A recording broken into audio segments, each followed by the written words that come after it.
종교개혁 502주년 되는 주일 하나님께 영과 진리로 예배드리는 성도 여러분에게 크신 하나님의 은혜와 축복이 가득하시기를 기원합니다. 복음에는 하나님의 의가 나타나서 믿음으로 믿음에 이르게 하나니 오직 의인은 믿음으로 말미암아 살리라 함과 같으니라. 이 한 구절의 말씀이 역사를 바꿔 놓았다는 것은 참으로 신기한 일이라 생각을 하게 됩니다. 마틴 루터는 광부의 아들로 태어났습니다. 아버지는 그가 법관이나 변호사가 되기를 바라서 법대에 들어가게 되었습니다. 그러던 루터가 청년 시절에 방학이 끝나고 다시 기숙사로 돌아가는 길에 친구와 함께 걷던 길에서 이제 갑자기 벼락이 치면서 함께 걷던 친구가 벼락 맞아 죽는 모습을 보게 됩니다. 바로 옆에서 이런 일이 벌어지게 되자 루터는 그 자리에서 꿇어 엎드려서 이렇게 자기도 모르게 기도를 했습니다. 성안나여, 제가 이제 수도사가 되겠습니다. 그래서 그는 수도사가 되게끔 그렇게 어거스틴파 수도원에 들어가게 되었습니다.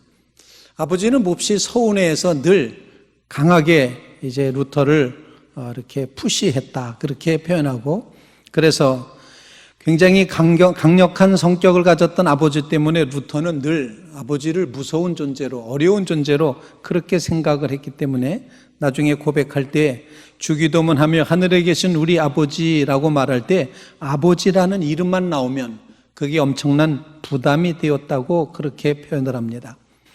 육신의 아버지와의 사이가 나쁘고 무서우니까 아버지 하나님도 무섭게 생각을 했습니다. 루터는 오직 내가 어떻게 구원받을까? 어떻게 의롭다함을 받나? 어떻게 내가 죄사함을 받는가 하는 문제로 철저하게 고민했던 그런 신앙인이었습니다.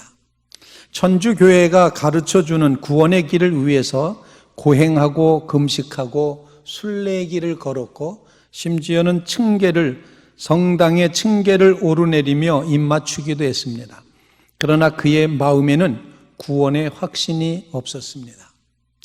이렇게 구원의 문제를 놓고 심각하게 고민하며 괴로워하던 루터가 이제 비텐베르크 교회 탑 안에서 명상하는 가운데 로마서 1장 17절 말씀을 통해서 의인은 믿음으로 구원받는구나.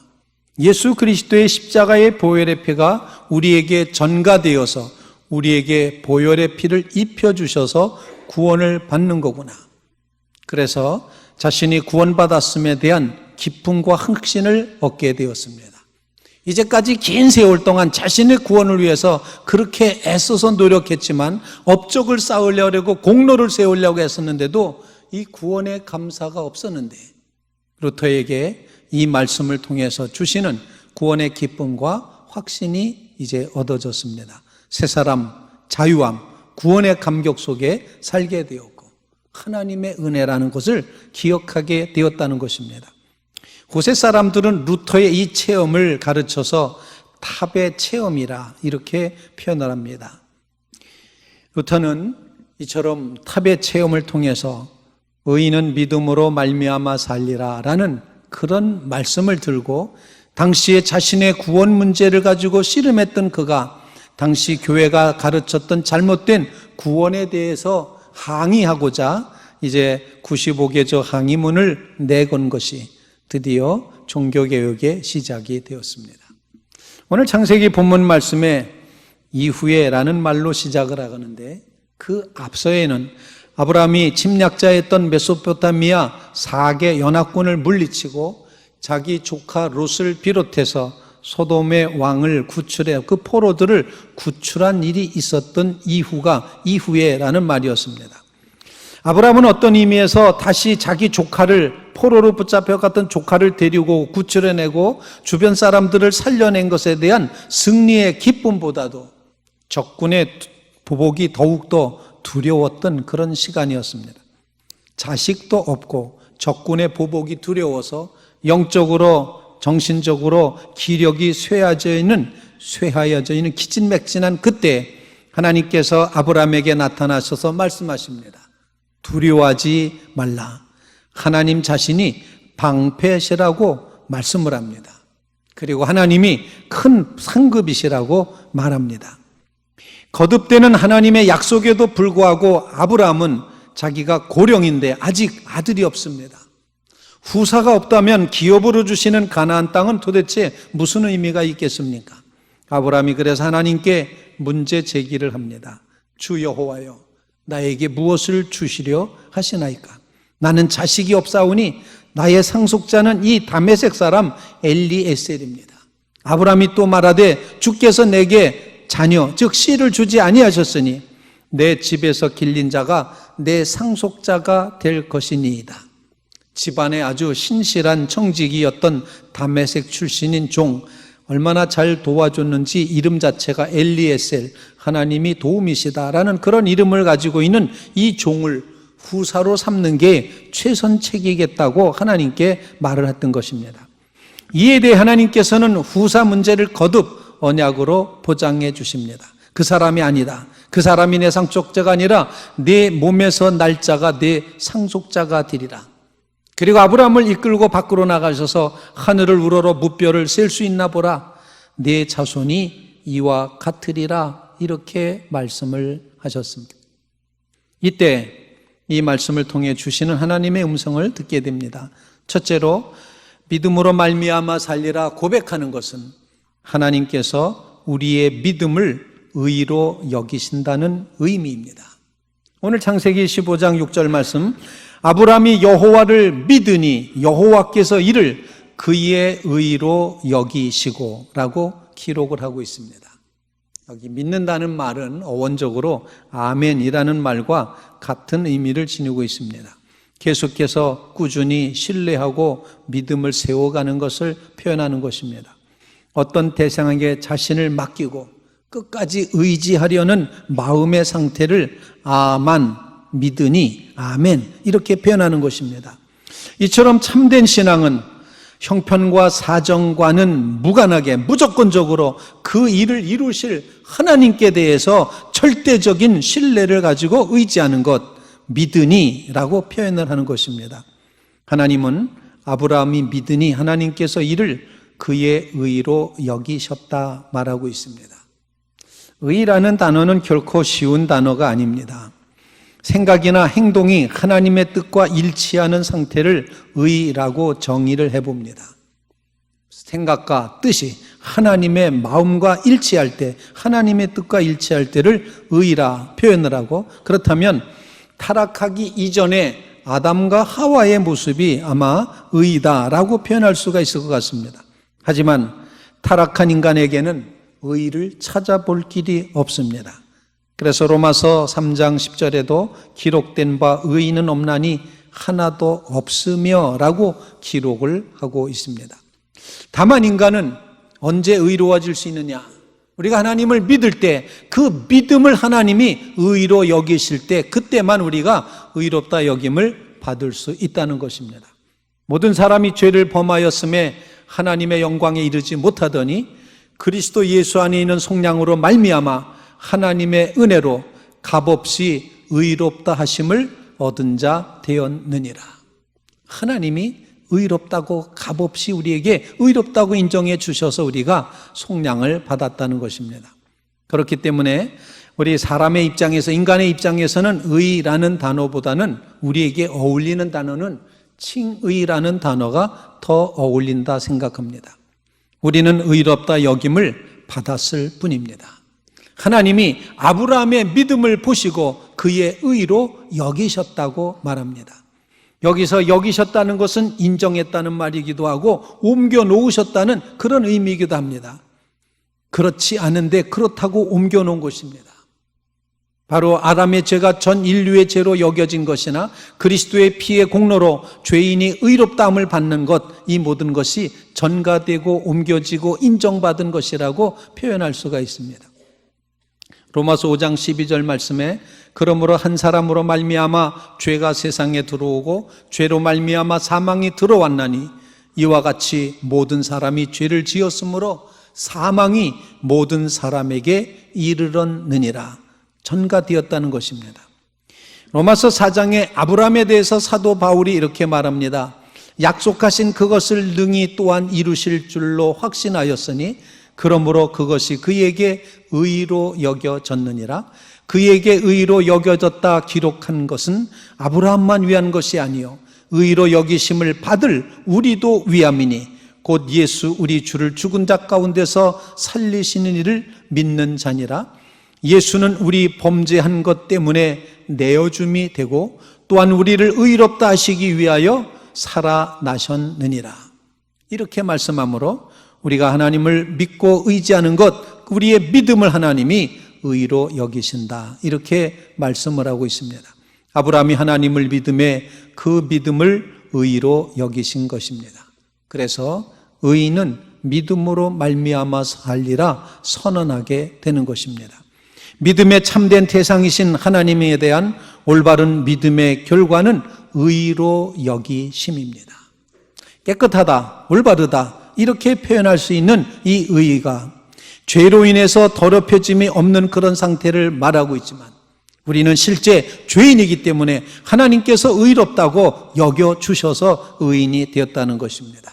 그러므로 여러분이 하나님을 믿을 때 여러분의 믿음의 크기가 어떠하든지 하나님을 믿을 때 하나님이 그 믿음을 보시고 여러분을 의로 여겨주실 줄로 분명히 믿습니다. 여러분은 다 하나님을 믿는 그 믿음 때문에 의롭다 인정함을 받게 된 것입니다. 둘째로 믿음으로 말미암아 살리라 선언하는 것은 복음에는 하나님의 의가 나타나는데 그것을 믿는다는 선언이고 복음을 결코 부끄러워하지 않는다. 복음을 자랑스러워한다는 그런 말씀입니다. 오늘 로마서 1장 16절 말씀 내가 복음을 부끄러워하지 아니하노니 이 복음은 모든 믿는 자에게 구원을 주시는 하나님의 능력이 됨이라. 먼저 유대인에게요 그리고 헬라인에게로다.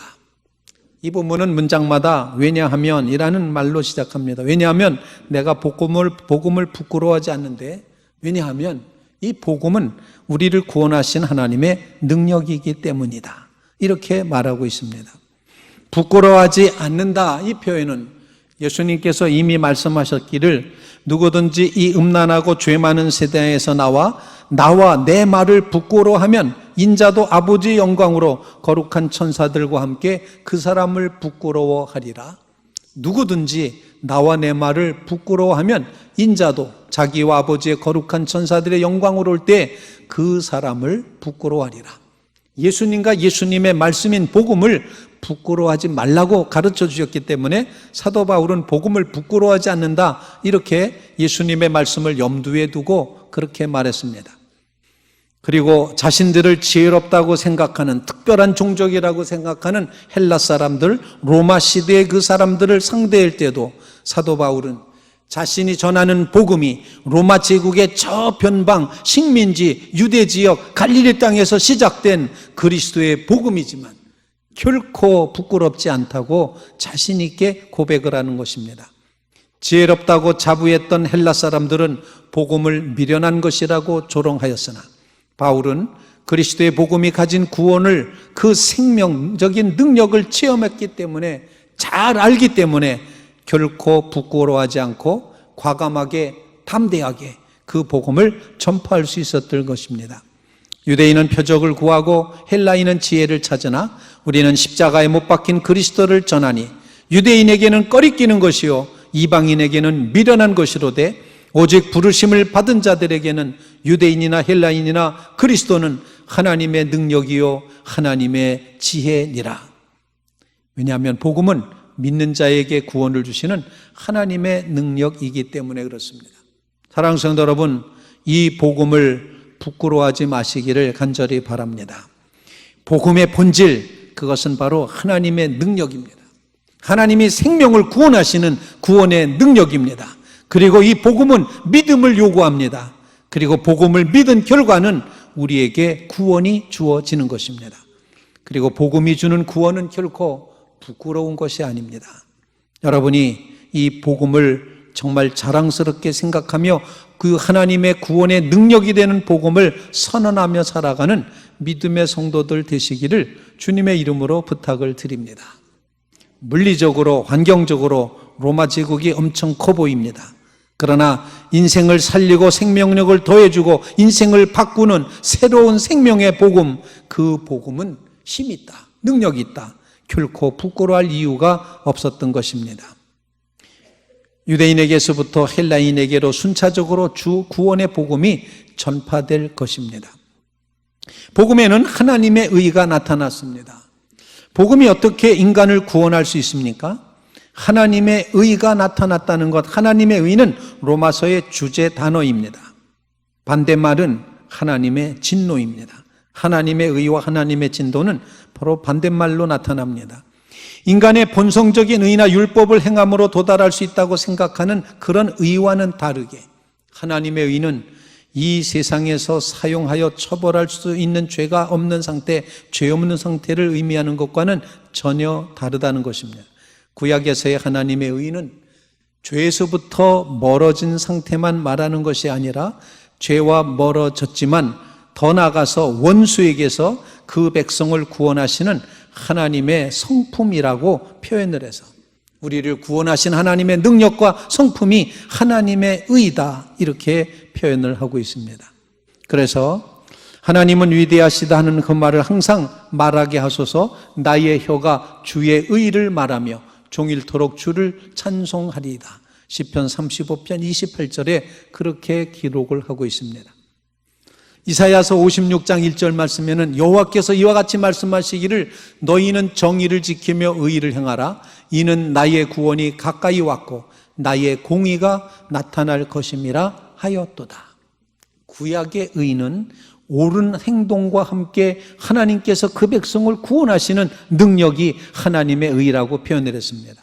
신약 성경에 와서 이 하나님의 의라는 단어는 죄의 세력을 멸하시고 인간을 의로 인도하시는 구원의 주체가 되시는 하나님의 행위, 거룩한 행위, 위대한 행위, 그 행위 자체를 하나님의 의라고 표현을 하게 됩니다.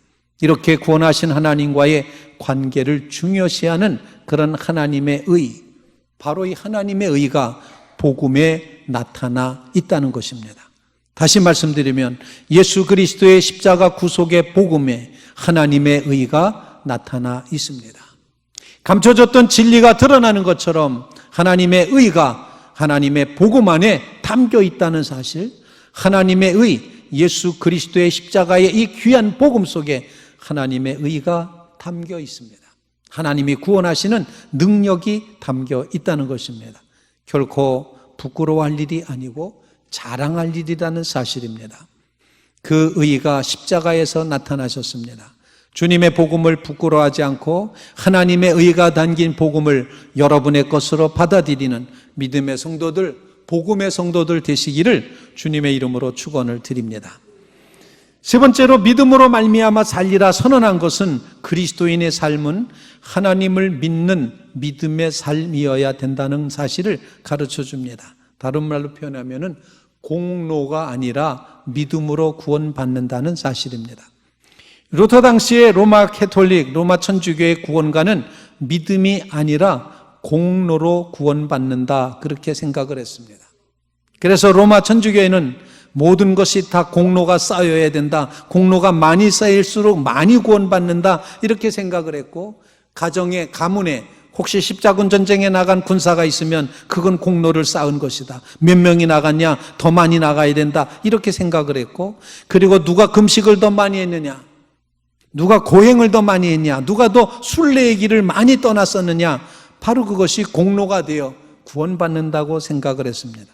심지어는 헌금을 많이 해야 공로가 된다고도 생각을 했었습니다. 공로가 인정된다. 그래서 순례의 길을 수많은 사람들이 떠났고 마틴 루터도 순례의 길을 떠나긴 했었습니다. 자기 공로로 한번 구원을 얻어볼 그런 마음으로 수많은 고행과 함께 그런 자기 구원을 위해서 노력을 했습니다. 그런데 공로가 참작이 되어 죄 사함 받는다고 하는 이 사실을 성경 말씀 어디에도 없기 때문에 루터가 결국에는 이제 95개조 항의문을 통해서 종교개혁을 시작하게 됩니다. 면죄부를 팔아서 그 면죄부를 살 때 그 동전이 떨어지는 땡그랑 소리가 났을 때 이미 연옥에 가 있는 여러분의 부모님이 뿅하고 천국으로 올라간다고 하는 이런 거짓된 가르침을 토론하고자 비텐베르크 교회 정문에 항의문을, 논방문을, 논제를 붙였던 것입니다. 1517년 10월 31일이었습니다. 이것이 종교개혁 기념일이 되었습니다. 하나님은 아브라함을 그 믿음을 보시고 그리고 의로 여겨주셨습니다. 그리고 믿음은 믿음에 이르도록 만들어 주십니다. 오늘 본문에 믿음에서 믿음으로 이른다. 기록된 바 의인은 믿음으로 말미암아 살리라. 이렇게 말씀하고 있습니다. 여기서 앞부분에 말씀하는 믿음과 뒷부분의 말씀, 믿음에서 믿음으로, 믿음에서 출발해서 그 다음 믿음으로 나간다고 하는 이 두 가지 믿음의 모습을 우리가 좀 생각해 볼 필요가 있습니다. 앞부분의 믿음, 그것은 하나님께서 우리를 구원해 주신다는 사실을 인정하고 승인하고 받아들이는 그런 믿음입니다. 그래서 구원받는 믿음이라고 이름을 붙여봅니다. 우리를 구원하시는 믿음, 구원받게 하는 그런 믿음. 그리고 그 믿음은 우리로 하여금 믿음으로 인도하는데 그 다음 믿음은 생활하는 믿음. 우리가 거룩한 삶, 의롭다 된 백성이 하루하루를 살아가면서 점점 주님 닮아가면서 거룩하게 변화되며 주님을 절대적으로 의뢰하며 살아가는 그런 신앙의 삶을 믿음에서 믿음으로 이른다. 이렇게 표현을 하고 있습니다. 여러분의 삶에 구원받는 믿음을 경험하신 성도들이신 것을 분명히 믿습니다. 우리는 구원받았습니다. 우리는 의롭다 하나님 앞에 인정을 받게 됐습니다. 주님의 십자가의 복음이 믿어집니다. 내 죄를 대신하여 십자가를 진 주님의 그 은혜를 경험했습니다. 구원받은 믿음입니다. 이제 이 구원받은 백성이 걸어가야 됩니다. 살아가야 됩니다. 생명적인 삶을 살아야 됩니다. 그건 바로 더 철저하게 하나님을 의지하며 의뢰하며 하나님 앞에 목숨을 내어 드릴 수 있는 그런 믿음이어야 된다는 것입니다. 기록된 바 오직 의인은 믿음으로 말미암아 살리라. 하박국 2장 4절의 말씀이었습니다. 바울은 자신이 주장하는 구원의 도리를 확증할 때마다 항상 구약 성경을 인용했습니다. 모든 믿음은 그 믿음의 대상이신 하나님으로 인하여 이루어진다는 것입니다. 내 믿음인지 너의 믿음이든지 모든 믿음은 하나님께로부터 비롯된 것이다. 이 믿음, 히브리어로 말하는 에무나라고 하는 이 믿음은 신실함, 신뢰, 성실성, 충실함을 의미합니다. 하박국에서 이 단어가 의미하는 것은 하나님과 하나님의 말씀에 대한 절대적인 신뢰를 의미했습니다. 바울이 본문에서 인용한 이유도 이 에무나, 신뢰하는 믿음을 말하기 위함이었습니다. 예수님이 십자가에 달려 돌아가신 건 내 죄를 위함입니다. 믿었습니다. 주님이 내 죄를 대신해서 십자가에 달려 나를 구원해 주심을 내가 믿습니다. 믿었습니다.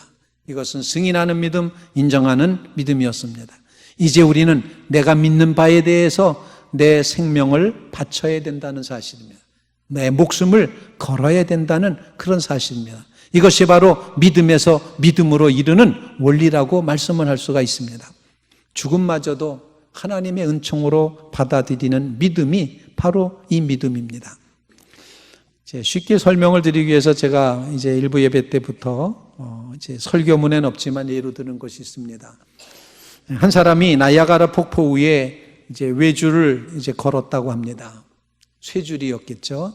그리고는 긴 철봉을 들고 끼우뚱 하면서 균형을 잡으면서 외줄 타기를 해서 나이아가라 폭포를 건너갔다 옵니다.